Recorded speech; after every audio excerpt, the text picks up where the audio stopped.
Hi friends, welcome back to City Samayal. இன்னைக்கு நாம ஒரு சூப்பரான சிம்பிளான ஒயிட் புலாவ் எப்படி செய்யலாம்னு பார்க்கலாம். தேவையான பொருட்கள் என்னன்னு பார்த்திடலாம்.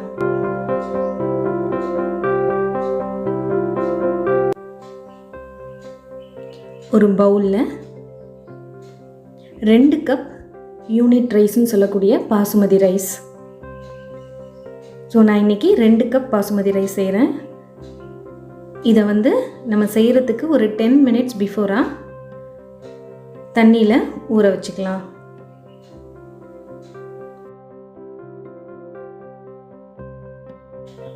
ஒரு பேனில் தேவையான அளவு கீ ஆட் பண்ணிக்கலாம். நான் இன்றைக்கி கீயும் ஆயிலும் மிக்ஸ் பண்ணி தாங்க செய்ய போகிறேன். ஸோ தேவையான அளவு ஆயில், இது கூடவே 2 பிரியாணி இலை, கொஞ்சமாக சோம்பு, 3 பல் கிராம்பு. சோம்பு இன்றைக்கி நான் கொஞ்சம் கம்மியாக தான் ஆட் பண்ணியிருக்கிறேன், இல்லைன்னா ஒயிட் புலாவ் ஃபுல்லாக நமக்கு அங்கே இங்கேயும் பிளாக்காக இருக்கும். ஸோ நான் இன்றைக்கி கம்மியாக ஆட் பண்ணியிருக்கிறேன். கூடவே 10 முந்திரி, இது கூடவே நீளமாக கட் பண்ணி வச்ச 2 பெரிய ஆனியன். நான் முந்திரி டீப் ஃப்ரை ஆகிறதுக்கு முன்னாடியே நான் ஆனியன் போட்டுட்டேன். ஏன்னா ஆனியன் வதங்குற அந்த ஸ்டேஜ்லேயே உங்களுக்கு முந்திரியும் நல்லா கோல்டன் ப்ரௌனாக மாறிடும். ஆனியன் நல்லா வதங்கட்டும். ஸோ இது நல்லா டீப் ஃப்ரையாக ஆற வரைக்கும் கூட நம்ம ஆனியனை வதக்கலாம். அது இன்னுமே புலாவுக்கு ரொம்பவே டேஸ்ட் கொடுக்கும்.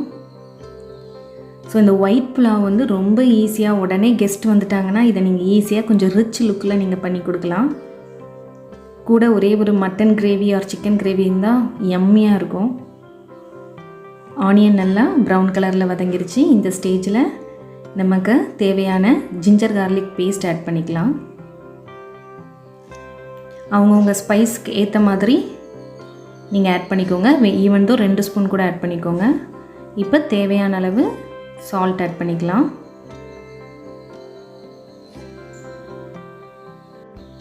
ஸோ இது எல்லாத்தையும் நல்லா போட்டு வதக்கிக்கலாம். இப்போ கொஞ்சமாக புதினா இலைகள்,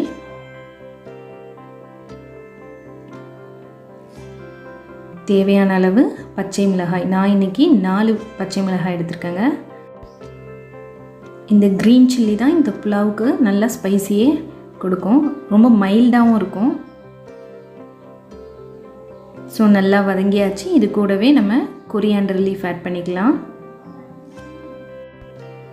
ஸோ எல்லாத்தையுமே நல்லா அதோட ராஸ்மெல் போகிற அளவுக்கு வதக்கியாச்சு.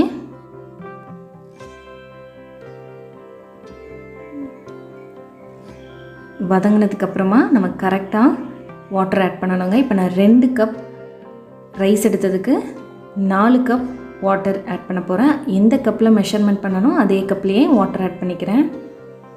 ஸோ 2க்கு 4. அப்போ தான் நமக்கு புலாவ் நல்லா உதிரியாக கிடைக்கும்.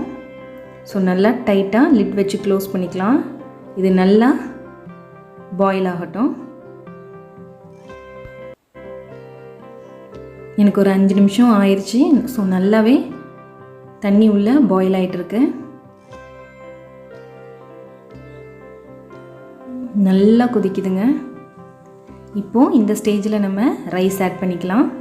நான் நல்லா வாட்டரை ஃபில்டர் பண்ணிவிட்டு ரைஸை மட்டும் ஆட் பண்ணிடுறேன்.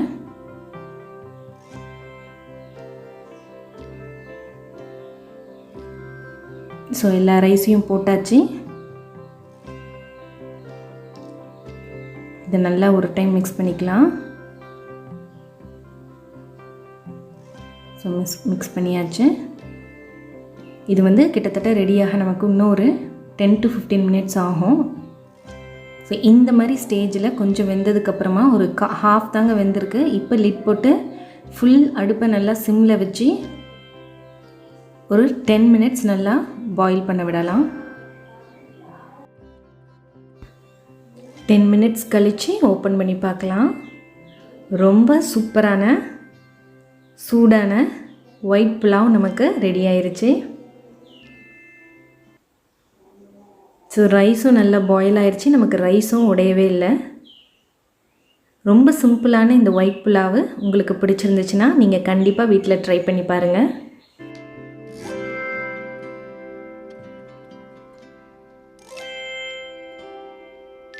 இந்த ஒயிட் புலாவ் நம்ம ரைத்தாவோட சாப்பிட்றதுக்கு ரொம்பவே சூப்பராக இருக்கும். நான்வெஜ் கிரேவி, வெஜிடபிள் கிரேவி எல்லாத்துக்குமே அட்டகாசமான டேஸ்ட்டில் இருக்குங்க.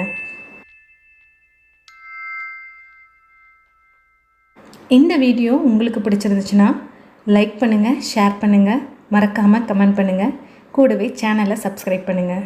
மற்றும் ஒரு சுவையான வீடியோவில் சந்திக்கிறேன். நன்றி, வணக்கம். இது அறுசுவையின் திறவுகோல்.